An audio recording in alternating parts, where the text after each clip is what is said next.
花轿撞灵官第1集。李家村这天出了件大事，小李老娘出殡的日子和老黄家儿子娶媳妇的日子撞上了。那天中午，老黄正在村里挨家挨户的送喜帖，刚走到小李家门口的时候，就听到屋子里传来一阵哭声。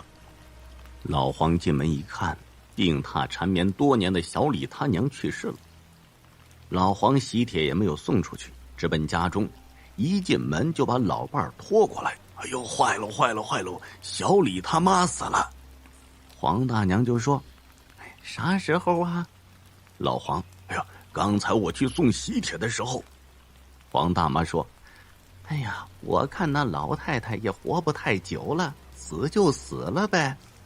老黄说：哎呀，你傻呀，村里规矩，今天守夜，明天中午出殡，咱家明天中午正好娶媳妇儿，村里就那一条大道，这不正好撞上了？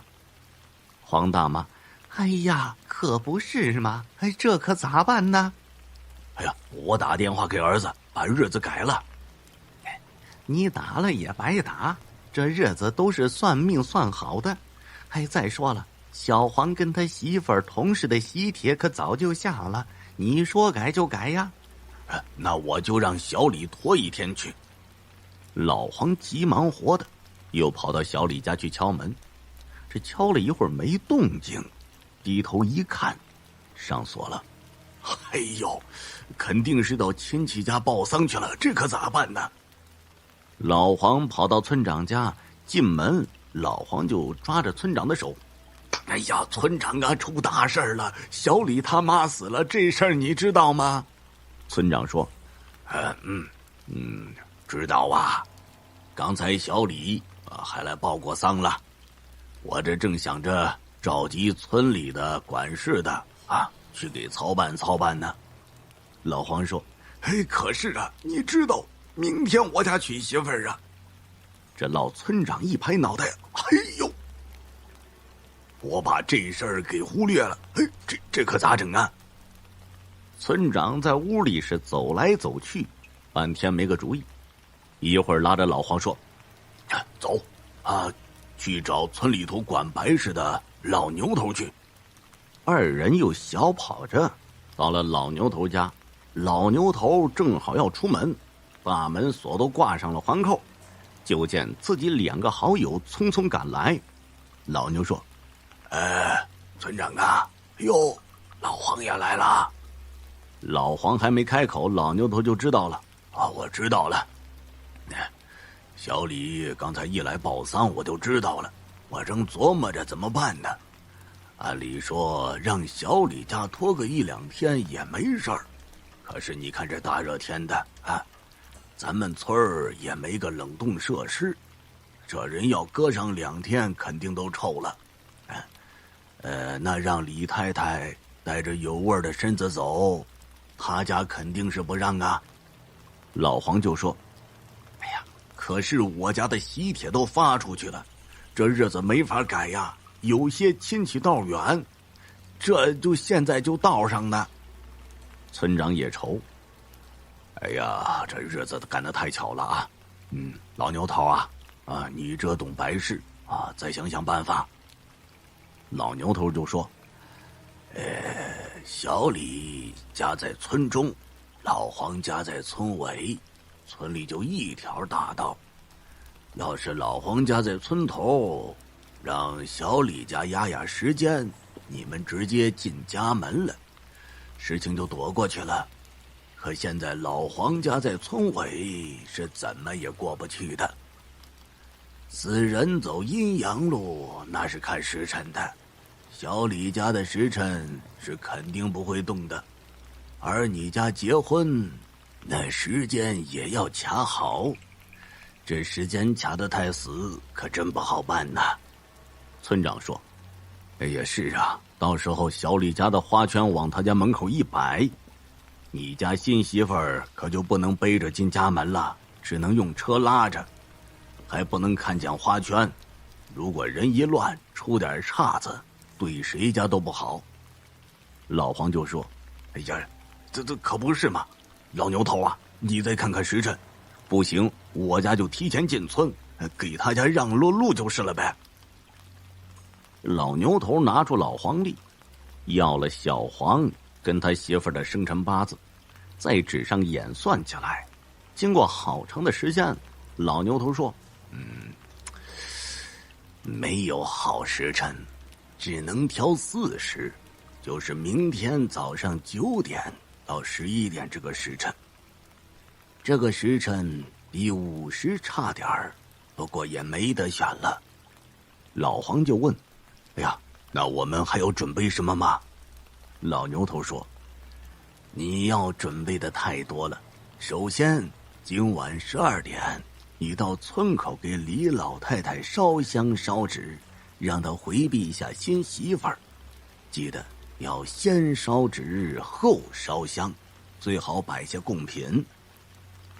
第二，你要回家找块黑布，杀只鸡，把鸡血涂在黑布上，用红纸包好，明天找人带着在村口堵新娘，到时候让新娘握在手里，千万别掉了，然后剥3个红皮鸡蛋，都吃掉。第三，进村的时候给新娘子准备个花轿，花轿4角上撒盐，新娘子进花轿以后，把宝葫芦挂在轿帘口处，宝葫芦要用红喜字贴上。进村后，你家花轿尽量靠左走。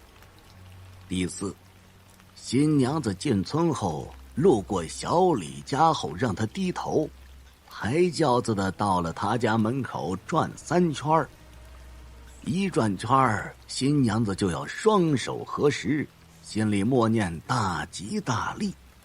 这时，老黄你过去扔喜糖，四处撒撒。等看花轿走后，你到他家门口烧些纸钱，就赶快回来。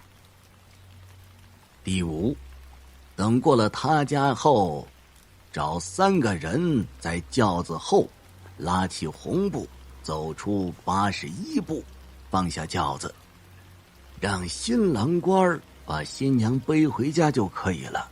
但是红布要等新娘子进门后再撤掉。老黄说：“呀，这么多，你得写给我，我怕忘了。”村长说：“是啊，我听的也晕乎啊。”老牛头把刚才说的写到纸上，交给老黄去办，然后对村长说：“不光他那边要做，这小李家也要准备，希望明天顺利，别出什么乱子。”这老牛头再来到小李家，在他们门前将5个铜钱放在了门槛下，将挽联挂上以后，在挽联下将白纸折成的小鸡用白线穿起来。老牛头又到村中间把路刨了一个小坑，一直刨到小李家，然后将红线放进去埋上，然后中间隔着插上红旗跟白旗，大约1米一个。所有事情办完以后，老牛头就坐在村口的石头上抹着汗休息。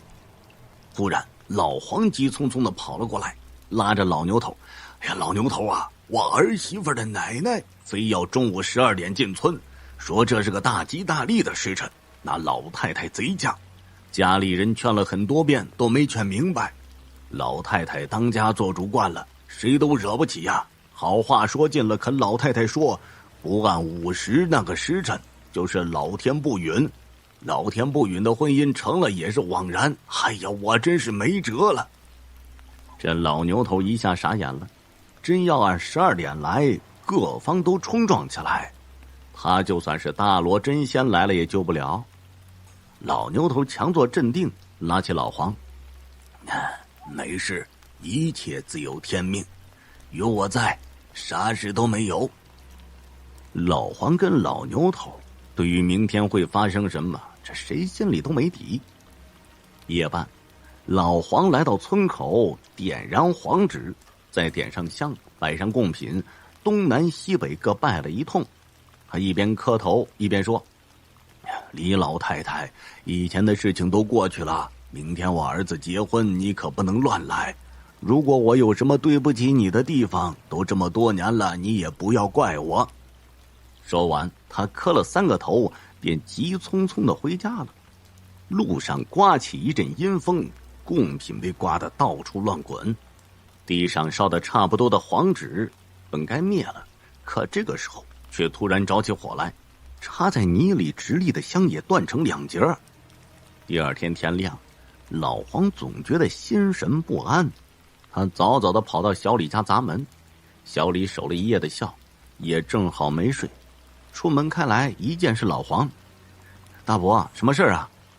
老黄说：“你妈死了，我想过来拜拜。”小李说：“好吧，在这儿，您来吧。”老黄刚要拜，平地起风，面前的火盆中昨晚烧剩的黄纸灰被卷了起来，直接吹到老黄的脸上。老黄一阵乱挡，将黑灰从脸上抹掉，眼里就转了泪花。他也不多说了，磕头拜了拜，起身离开了小李家。已经快10点了，新娘子还没来，老黄老牛头急的是到处乱转。这说好的时辰就要误了，真要等到12点两家一撞，那后果不堪设想。村长就问老黄：“你家怎么搞的？这说好的时辰不来？”老黄一脸委屈：“哎呀，别急呀，一会儿来。”然后呢，就跑到一边打电话。那天正是10月1，高速路上堵的是严严实实。小黄跟新娘子倒是想早点回来拜堂，可是高速路上一字长蛇，他们就是插上翅膀也回不来。眼看着这时间一分一秒的过去，老牛头拉过老黄说：“哎呀，看来今天非要跟李寡妇斗上一斗，我回家拿法器，今天我非把他的魂魄拘了不可。”村长老黄头心里都知道怎么回事，但插不上手，只好看事态发展，随机应变。10点，小李跟亲戚哭着把老太太的尸体抬进棺材，然后亲戚过来瞻仰仪容，小李却在旁边哭的是几近失声。10点半，大伙把老太太的棺木抬到村里的大路上，大路两侧花圈挽联一字排开，吹鼓手奏哀乐，锣鼓哀声连连，鞭炮四起。炮声过后是追魂礼花，砰砰砰。礼花过后，家属身穿校服跪在供桌两侧，供桌后是李老太太的棺木。各位亲戚好友过来祭拜。村长过来点香插入香炉，不想这香直接断成2截，还烫了村长的手。村长尴尬的拜了3拜，退回去了，将黄纸扔入火盆，磕头离开。后来者只是拜3拜，将黄纸扔入火盆，磕头，家属磕头还礼。整个过程持续将近40分钟。所有亲属拜过以后，小李上前哭的是死去活来，众人将他拉开，将棺木盖好。本来小李在棺材前按照规矩将火盆高高举起，重重摔下，火盆摔碎，然后将棺木抬起。抬棺木的小伙合伙抬到火葬场火化，然后小李捧着骨灰盒到他家坟地埋葬，一切就算完毕。可是小李将火盆高高举起，重重摔下，火盆却没有碎。11点20，小黄家的新媳妇的婚车来到，新媳妇一下车，村里的红娘便塞着给她红包，里面装着涂满了鸡血的黑布条。小黄媳妇将红包紧紧地握在手中，接着来了一乘红色轿子，小黄媳妇迈入花轿，红娘把葫芦挂在轿子门口，吹鼓手催乐，轿夫抬起轿子往村里走。这时另一个红娘跑来说：红皮鸡蛋，红皮鸡蛋还没吃呢。这红娘一看，又赶紧跑着去追花轿。小李家门口，花轿快来时，小李使劲一摔，火盆终于摔得粉碎了。大家伙抬起棺材往村口走。小李家门口一转弯就上了大道。小李家棺材往下走，小黄家的花轿是往上抬，二者将错身而过之际，小黄家的红娘掀开新媳妇的轿帘说：新娘子啊，你得吃了这3枚红皮鸡蛋，刚才忘了，快吃啊。小黄媳妇就赶紧接过3个鸡蛋。小李家的棺材从小黄家媳妇花轿前经过，小黄媳妇忍不住抬头看了一眼，看着棺材被人抬着从花轿前走了过去。一阵阴风吹过，他只觉得浑身一冷，抹掉嘴边的鸡蛋，放下轿帘，轿子起身抬向村里。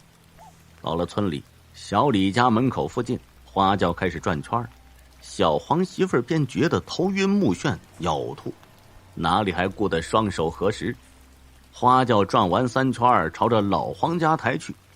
花轿后撑起红布，小黄媳妇感觉稍微舒服点，但还是感觉头晕，四肢无力。花轿走后，老黄把喜糖四处洒洒。本来他是来得及到李老太太家烧纸的，可现在棺材抬走，火盆摔碎，他手里拿着的黄纸纸钱没处烧了，他哎了一声，把黄纸纸钱扔了一地。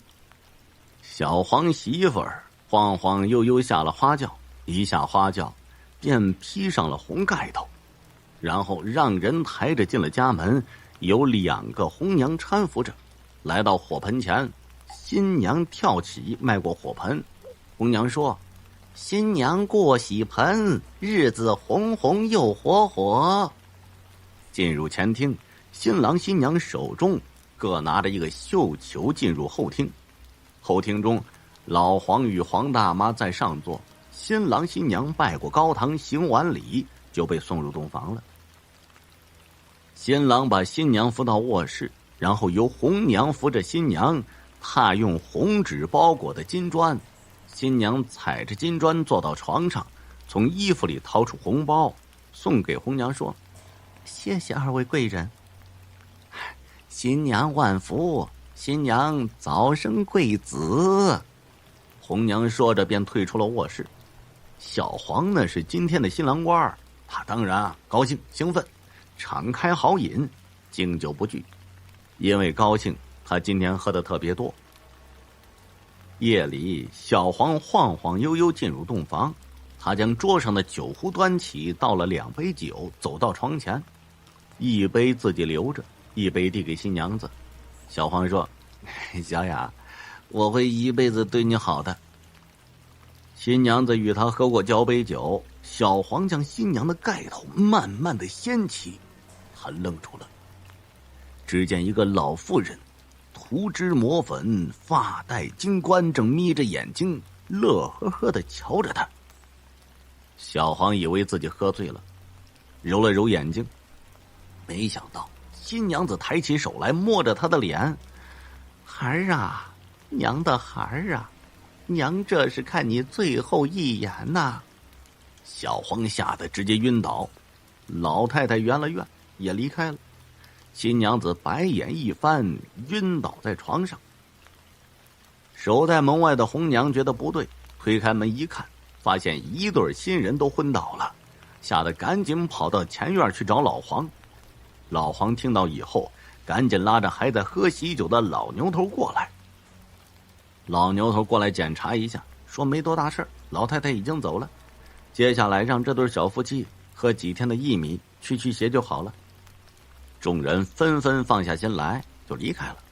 只是那红娘好奇得很，趁着席间热闹，去套了喝得醉醺醺的村长的话。原来20多年前的小李的父亲老李还没死，成天在村里攒赌局，还是个赌棍。小黄是李家村的上门女婿，岳丈是村里的土财主，老牛头是村里的神棍，这百善孝为先，无后为大。可是老黄俩夫妻多年都没生个孩儿，眼见40了，他就找老牛头算命。老牛头就说他夫妻2人中命中无子。老黄听到这话也为难了，老牛头就说：老李的媳妇儿不是又怀孕了吗？她嗜赌如命，我们是个局，让他把媳妇儿肚子里的胖小子送给你，事后再给他点钱。这事儿谁也说不出个所以然来。老黄就跟老牛头设局，先让老李赢了2000块，后来又骗得老李倾家荡产，逼迫老李让他把媳妇儿这次怀的孩子送给他。这一切有人担保，这保人就是村长。老李每次看到小黄便气愤难忍，去打小黄，每次又被老黄家的仆人打得吐血，回家以后又不忍心打老婆，因为祸都是他惹的，就这样郁郁而终。后来又听李家村的人说，大婚过后没几个月，老黄死于心脏病突发。老牛头去镇上的时候不小心坠入悬崖，村长也身患癌症，没挣扎多久就不治而亡。止祸第1集。萧南逃到了云南的一个小县城，他想做点十分火爆的边贸生意，谁曾想他那价值100万的货在湄公河上却被一伙不明身份的匪徒抢走了。萧南两手空空，吃饭都成了问题，他没有办法，只得给滨海市的冯小梅打了电话。手机接通以后，冯小梅一听是萧南的声音，哽咽着说道：小南，你快回来吧，牛子龙在职场那次大火中已经被烧死了。牛子龙原来是滨海职场的老板，萧南是他手下的业务经理。1年前2人到南亚市场一家职场进货，萧南回来的时候，他将一辆南亚式牌的奥迪 A6 独自开了回来。萧南回到职场，首先偷了牛子龙保险柜里的100多万现金，并将那个奥迪 A 辆开走。他在逃离了滨海职场的时候，还把办公室里的账目付之一炬。那些着火的账目引燃了职场的办公室，随着一场大火便席卷了整个滨海职场。牛子龙正好坐车回来，他参与救火的时候，竟被大火意外的给烧死了。萧南卷款外逃这件事儿，公安局根本不知道，更别谈立案了。而职场大火的原因，最后被专家们定性为电线短路。萧南听完这个令人兴奋的消息，他又坐火车回到了滨海市。冯小梅在出站口一把搂住了萧南的脖子，说什么也不肯撒手了。2人坐着出租车，刚来到冯小梅居住的小区门口，一个满脸泥污的老乞丐从街边冲了出来。老乞丐在兜里一掏，竟然掏出了一把死人出殡用的纸钱，哗的掉了一地，洒到了萧南的身上。萧南挥起拳头要打，乞丐吓得吱溜一声就跑掉了。2人久别胜新婚，他们来到出租屋，一阵狂乱过后，一路疲乏的萧南便沉沉的睡去了。睡到半夜，冯小梅却将萧南推醒，他语气惊悸：你听什么声音？萧南揉着眼睛坐起来，就听厨房的方向传来啪嗒啪嗒走路的怪响。萧南穿着拖鞋下地，当他啪的一声点亮了厨房的灯，那奇怪的脚步声也一下子消失了。跟着萧南身后的冯小梅一声尖叫：纸人，带血的纸人！冯小梅看到厨房的地上躺着一个半尺来长，身上淋着红墨水的纸人，纸人正用邪恶的眼睛怒视着萧南。肖楠惊恐地说：“牛子龙的鬼魂来找我了！”肖楠和冯小梅真的不敢在闹鬼的出租屋待着了，两人收拾了一下，趁着天色未亮，下楼来到小区的门口，正好有一辆出租停在路边的树影当中。小美领着冯小楠上车，她对那个戴着墨镜、满脸胡须的司机说：“百草山，快！”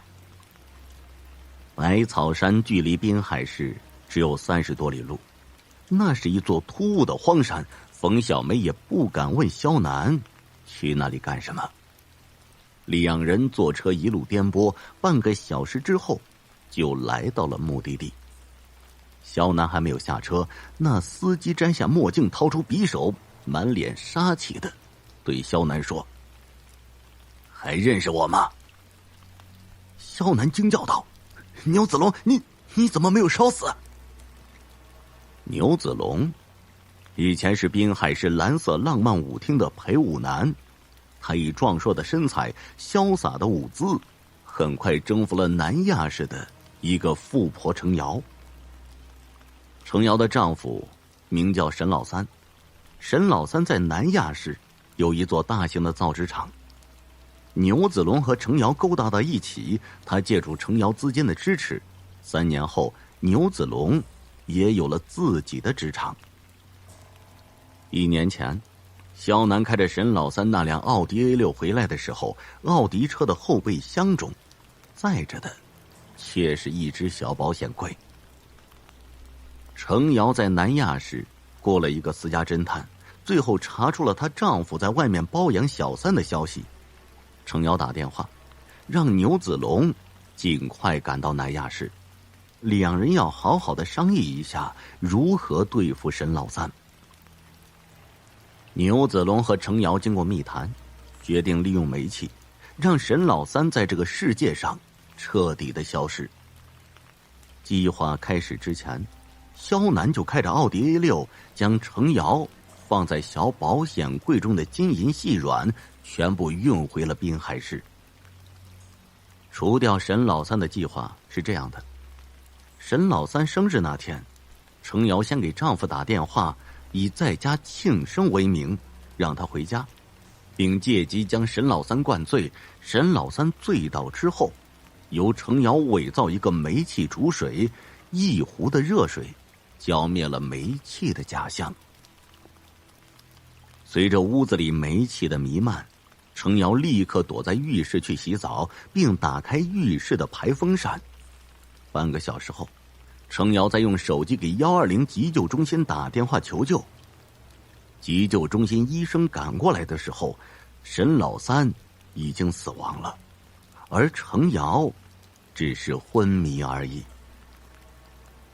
杀人的计划开始，可是就在程瑶打完120急救电话，走进煤气弥漫的卧室的一刻，牛子龙却用不记名的手机电话卡在一家公共餐厅给沈家打了一个电话。沈家电话内电极闪出的火花引燃了室中的煤气，轰的一声响，沈程二人一起殒命在煤气的大爆炸中。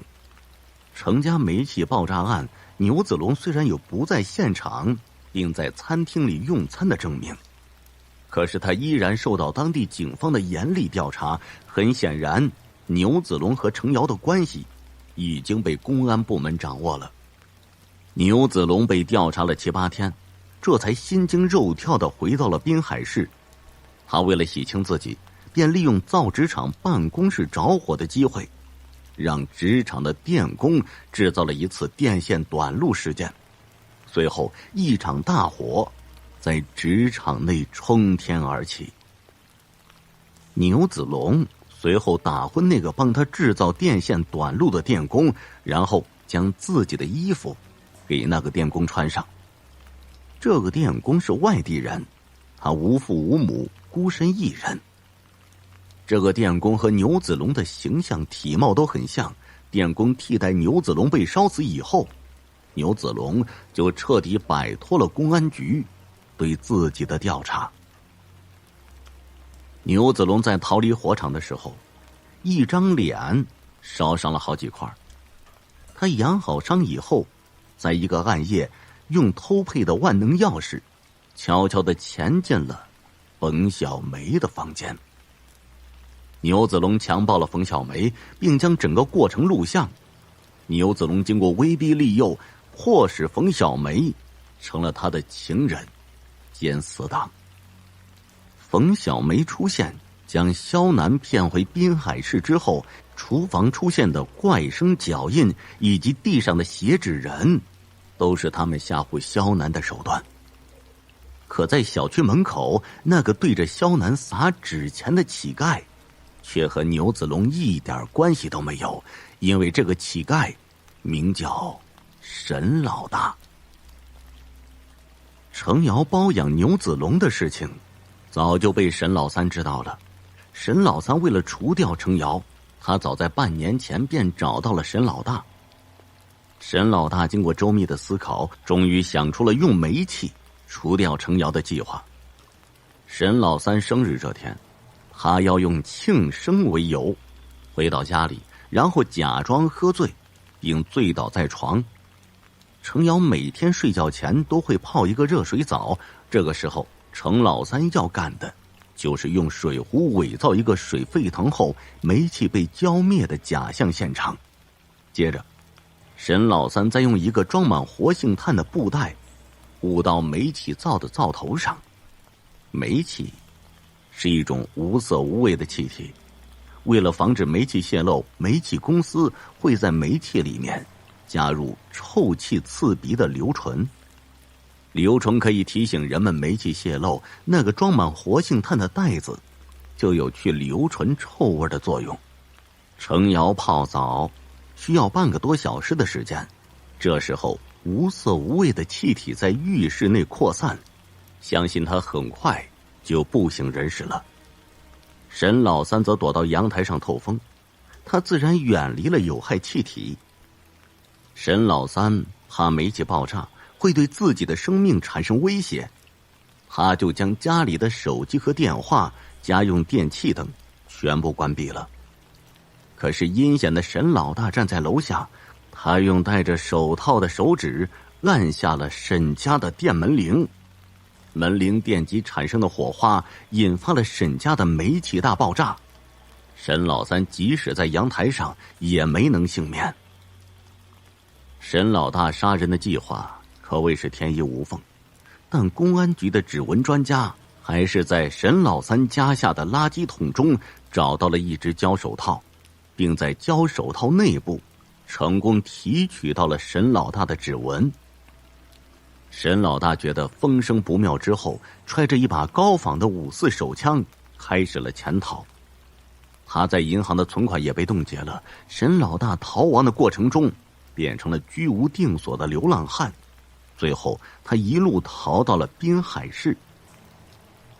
沈老大现在穷途末路，他躲在劝业小区，也是偷偷的等着肖楠。沈老大今天一早坐在出租车上，然后一路跟随着肖楠和牛子龙来到了百草山。肖楠的舅舅是靠山屯的村民，他承包了这座百草山，在那荒山上有一座隐秘的山洞。肖楠就将那辆奥迪 A6 藏在了山洞中。牛子龙将肖楠二人绑在一起，他看着山洞内那辆奥迪 A6 以及后备箱里的保险箱，高兴的哈哈大笑。可是沈老大冰凉的枪口却顶在他的脑袋上。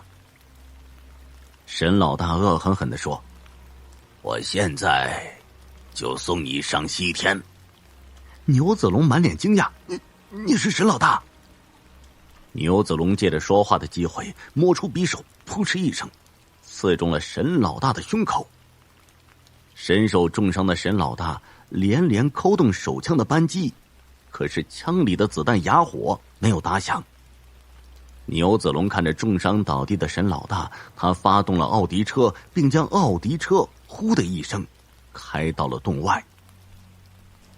沈老大重伤倒地，瞧着牛子龙开车逃跑，他从衣兜里摸出一个遥控器，随着遥控器的按钮按下，就听那辆疾驶的奥迪车轰的一声就炸开了。那辆奥迪车有一个隐秘的双底层，夹层中间竟整整齐齐地码放着2000多万假美钞。沈家兄弟是南亚市最大的假币贩子，他们干的都是贩卖假币的勾当。随着这声爆炸，奥迪车中藏匿的假币被炸飞上天，随后漫天的假币下雪般的飘了起来，最后这些假币很缓的落到了地上。半仙张老道，张老道是我们这儿有名的半仙，他是个瞎子，他瞎也是有原因的。附近的人遇到什么不顺的事儿，基本都可以找他解决。可惜他已经归西了。听父母讲，我知道他这么几件事儿。第一件是水鬼。我们这儿之前有件怪事儿，每到暑假，总会有孩子溺死在水中。无论家长怎么管着孩子，就算锁起来，还是有孩子翻出去游泳。后来就有人出事儿，当时我去我同学家玩，一进去他家，只见他奶奶在哭。后来询问得知，我同学的堂哥和4个孩子游泳，3个都出事儿了，他堂哥便是其中之一。说到他的堂哥，我们就疑惑他的死因了，因为他堂哥从小就学习游泳，到普通的水库游泳，怎么会淹死呢？后来大家伙都觉得有蹊跷，便去找了张老道。他去水库看了一下，说：这水库位置不好，你看东边是3个土丘，这叫鬼上香，这边水清澈，而库中央却很深，而且不清澈，这叫阴阳两隔。不出意外，这水库肯定死过人，而且还很凄惨。后来询问得知，这水库确实死过一个妇女，这妇女是很久以前的事儿了。那妇女的丈夫出了轨，与丈夫争执中，丈夫家暴她，这也就算了，丈夫还把小三儿带回家，故意刺激她。这么一来，妇女轻生，便葬在这水库之中。后来警察介入，也只是以自杀而结尾，丈夫不过是罚点钱。张老道知道以后，便往水中撒米，大声说道：冤有头，债有主，希望你好自为之，明日为你超度，只好歹就此走去，不然我便与你一斗。而这时水中频繁冒泡，如鱼在吐水泡一般。第二天，老道便准备了桃木剑、香灰炉、黄符与糯米。只见他点燃符，口中念念有词，撒糯米，撒下去一会儿，却什么动静都没有。一会儿就刮起风来，符被刮灭。老道这时大吼一声：还不愿走！便拿来黑狗血泼到水中，后来又放入一个8角铃铛，然后桃木剑往水中搅了几下，又念了几句，便坐下打禅。一会儿风停，无数鱼来吃糯米，糯米吃的差不多了，老道才说：你既知错，我便再为你超度一次。后来老道做完法事，便给附近人7张符，让他们在7天烧3000个元宝。据说呢，那些村民烧的时候，还听到女鬼哭着说：我不甘心。这第二件事儿呢，是黑段子。这件事儿不知道什么时候的了，那时候很多人表示看到了鬼，说晚上回家的时候，总能看到一个没有头的东西在地上走动，如刑天一般。后来有人请张老道张老道听完以后，掐指一算说，是不是经常在斗田那一带？晚上9点以后，众人说是的。老道就说，这就对了，那东西叫黑缎子，是古代被砍头冤死的鬼魂。那斗田我早就看出有点阴气，但我只是以为风水不好，毕竟旁边是死湖，没想到竟然有这种东西。说罢呢，就让人准备好东西，自己去了。他到斗坛边儿，在4角上插上一炷香，又系上红线之后，和众人说，晚上9点后都关上门，别出来，管好自己的狗。晚上9点以后，大家照着做了。谁知道到点儿，全村的狗都在叫，叫到夜里2、3点才停。第二天一大早，就看到红线断了2根，还有一把断掉的桃木剑。人们去张老道家时，家人说老道要休息3天，这3天不能见客。可是不多久，便有几人跑过来找张老道，说自己亲人发烧，浑身发热，口里还说着好可怕。由于这几人非要找老道，所以和家属有了矛盾，惊到了老道。老道知道情况以后，还是坚持起床询问情况。虽然他脸色发白，但还是听那些人诉说。说完，老道说，好奇害死猫，他们肯定偷看了，罢了罢了。说着拿出一张纸，写着黑狗血2小瓶，安豆2把，元宝2000，豆田烧3天。给完便回屋休息。几人呢，病就这么好了。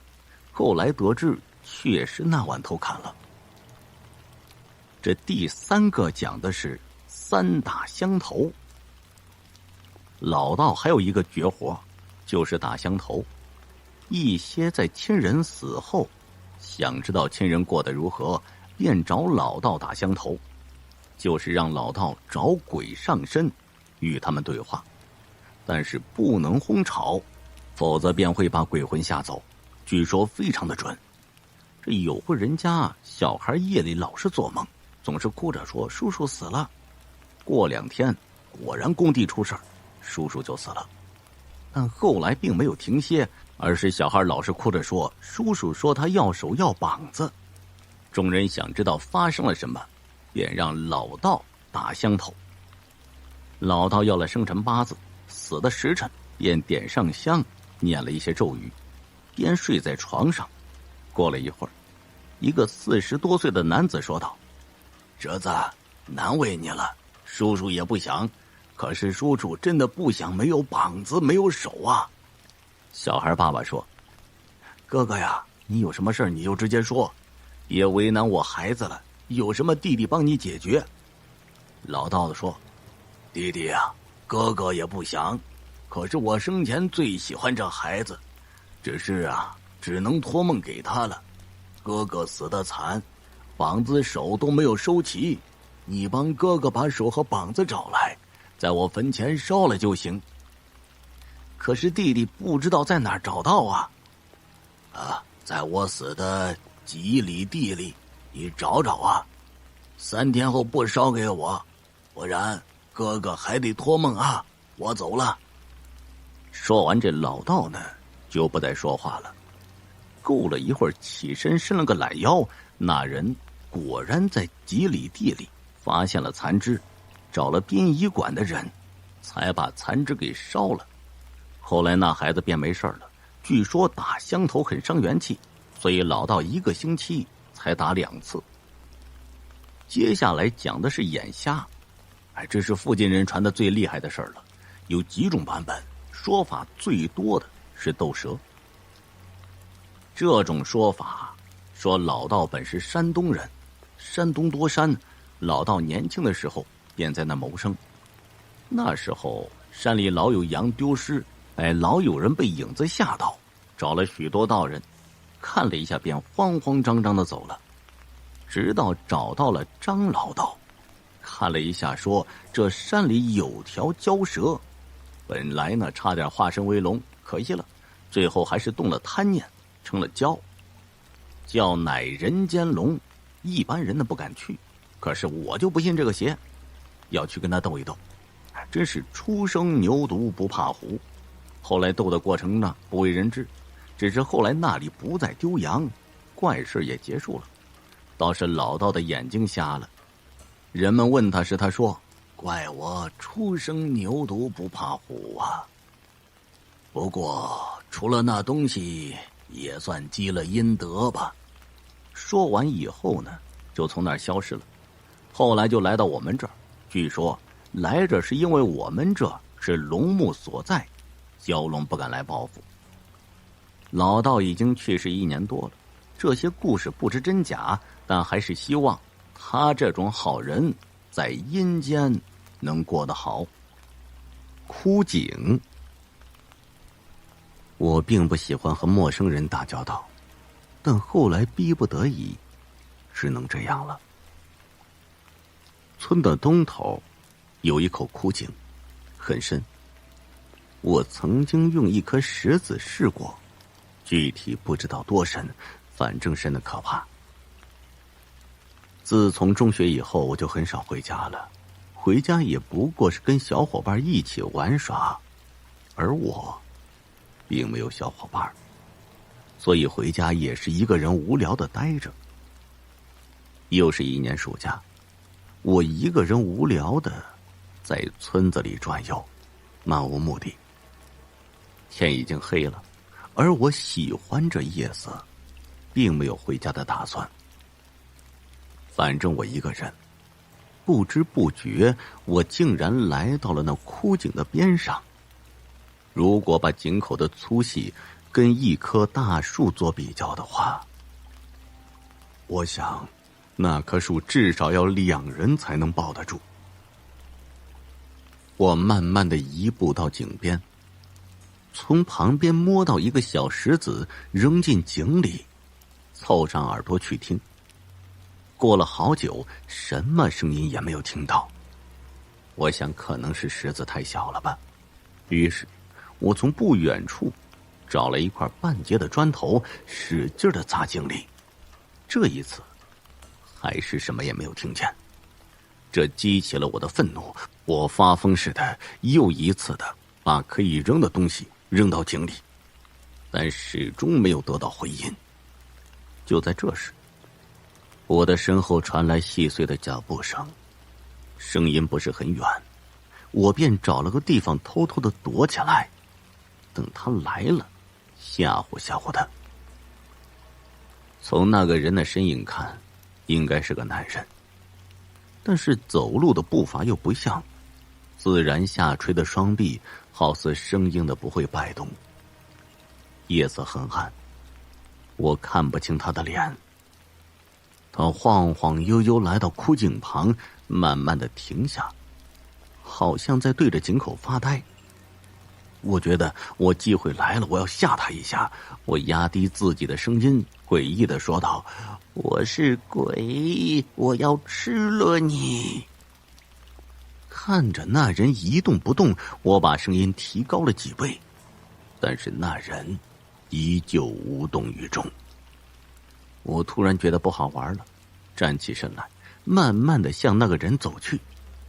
就在这时，那人转过头看向我的方向，而我也看清他的脸，他的脸有些苍白，我想可能是映上了月光的缘故，于是我低声问道：“你是谁？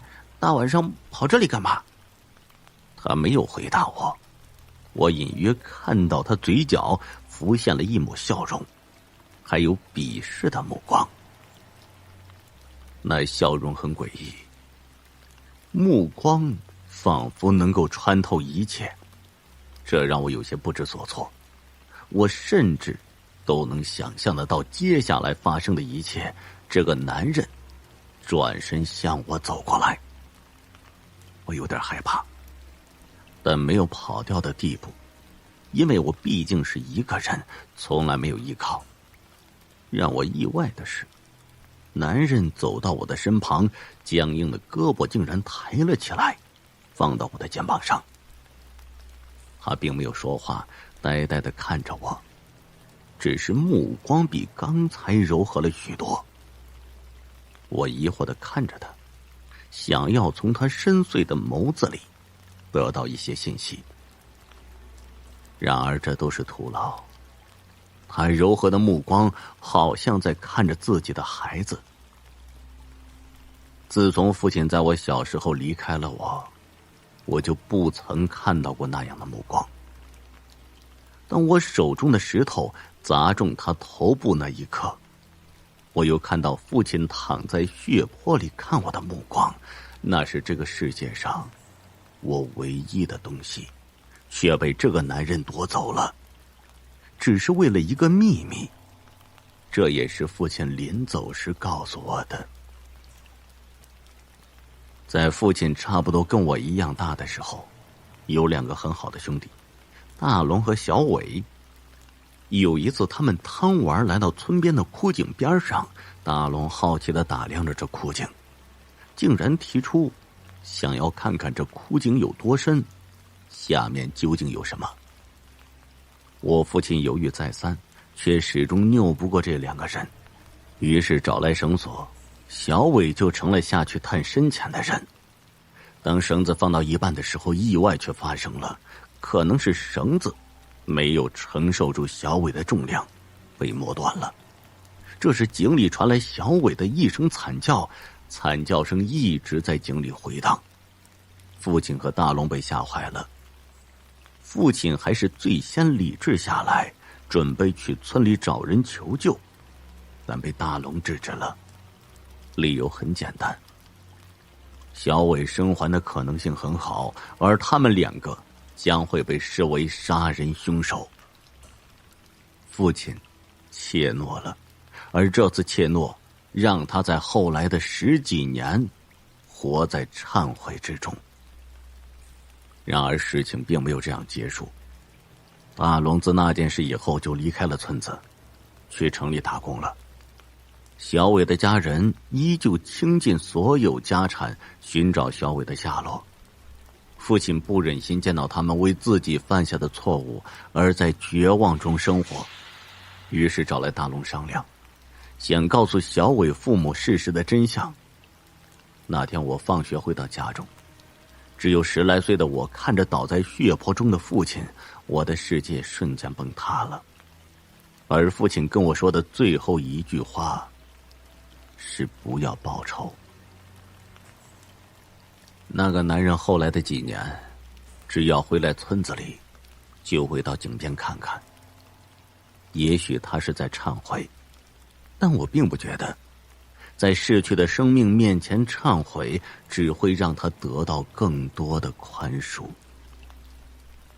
而在他倒下的那一刹那，目光从惊诧变得释然，或许他这一生也在忏悔折磨，只是我不知道而已。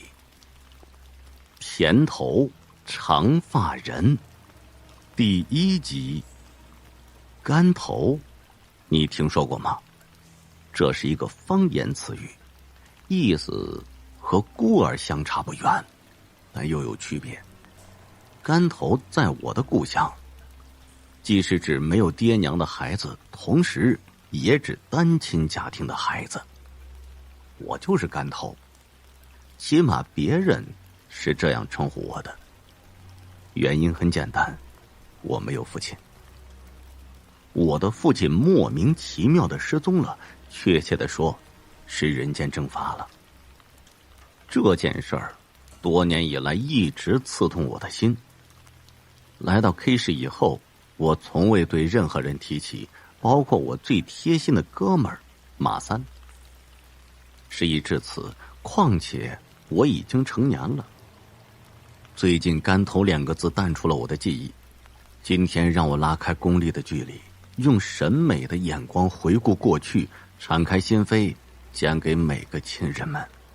我想每个人都有一段不堪回首的过往。与其沦落于往事的街头衣衫褴褛，身受腥气，还不如敞开心扉的讲给你们做生活的主人。这是10几年前的事儿了。这里顺便说说，我的故乡在祖国的大西北，广阔的黄土高原。在我的记忆里，童年是在毛主席在延安时所住的那种窑洞中度过的。故乡的景色很美，每到豆子或者胡麻花开的时候，微风轻轻拂过，豆花和胡麻花泛起一层层的涟漪，随着翩翩起舞的蝴蝶向远方划去。这正是小伙子和姑娘谈情说爱的季节。可惜那时候我还小。黄昏的时候，母亲把我装在背篓里去玉米地里掰玉米。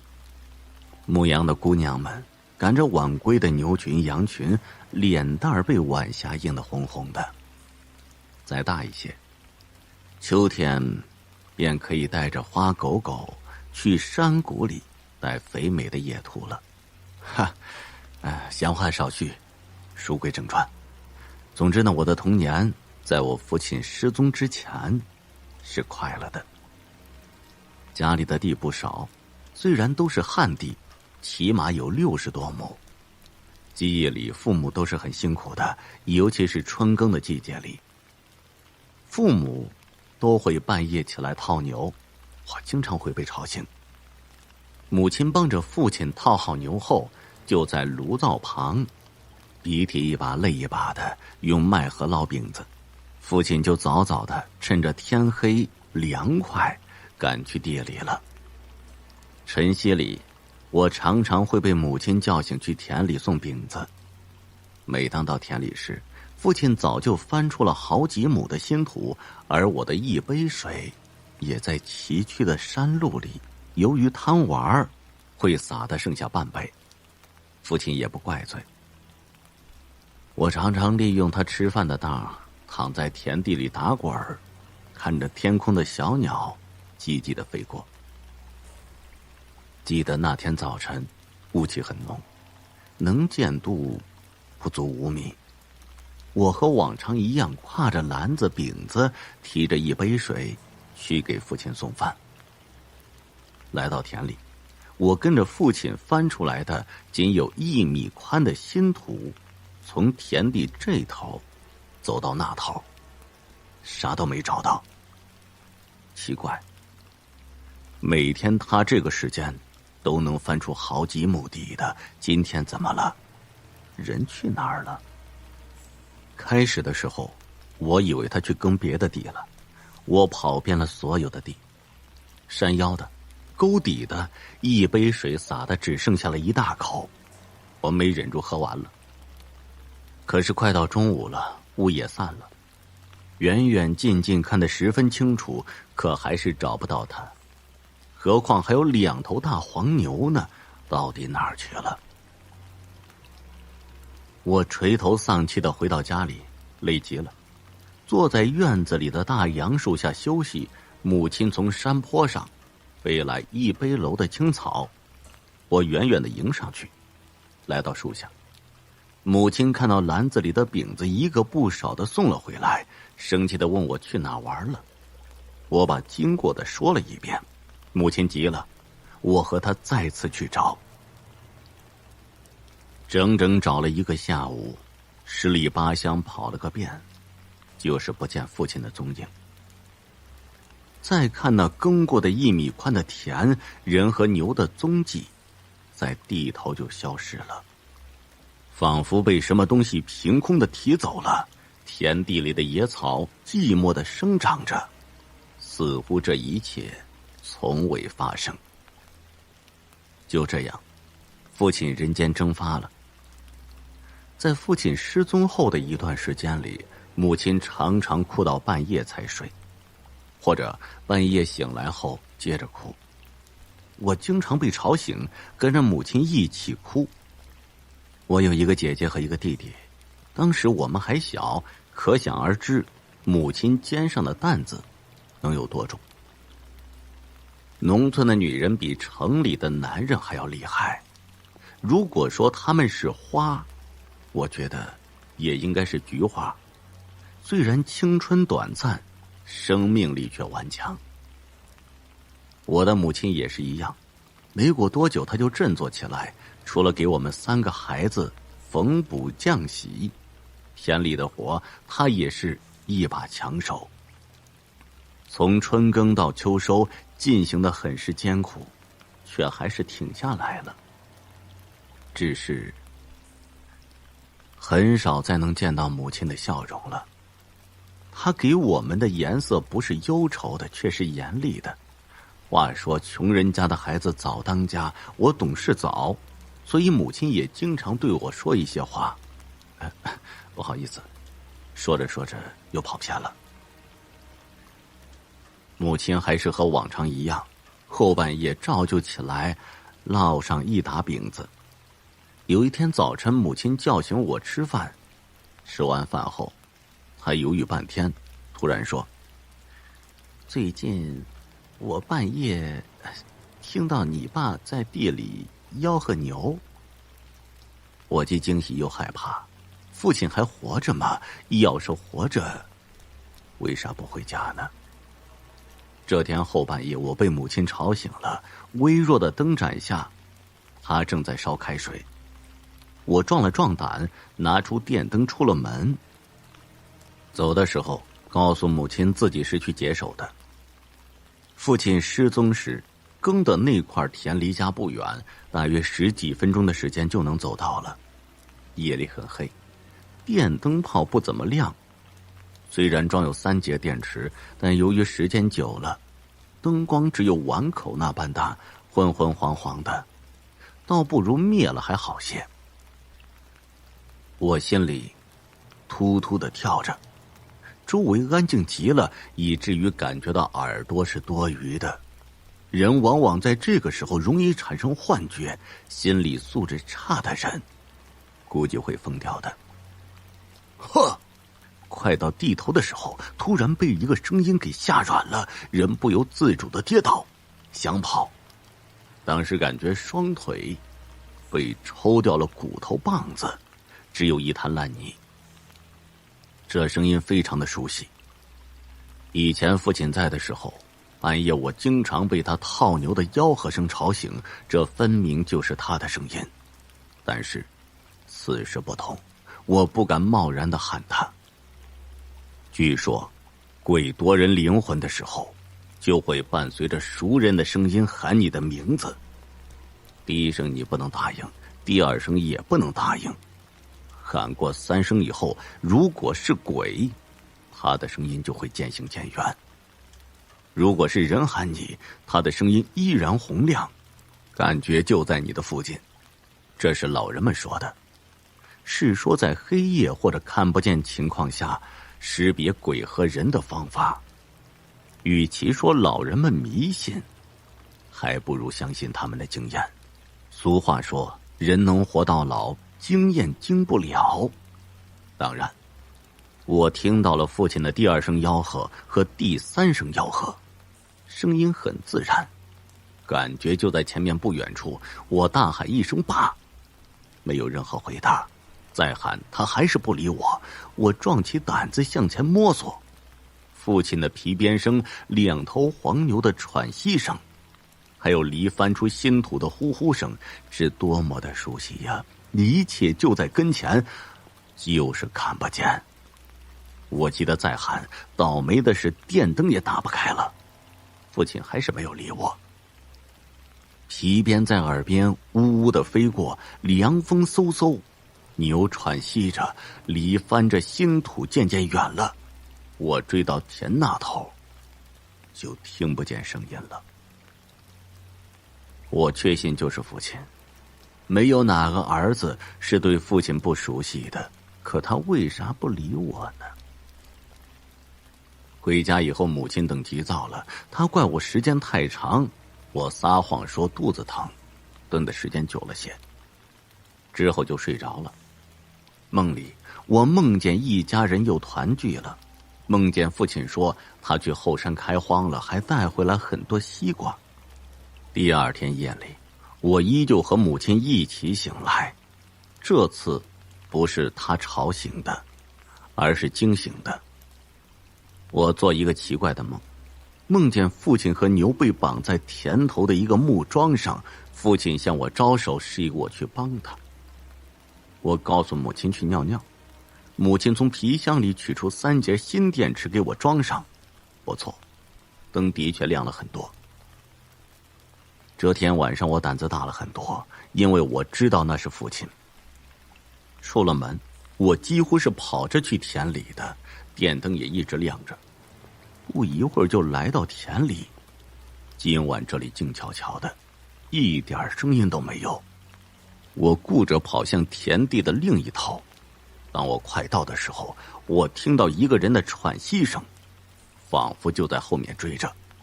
我回头看看，电光的范围里一个人都没有。再看看前面，不远处模糊的有一个人影，他在那里跪着。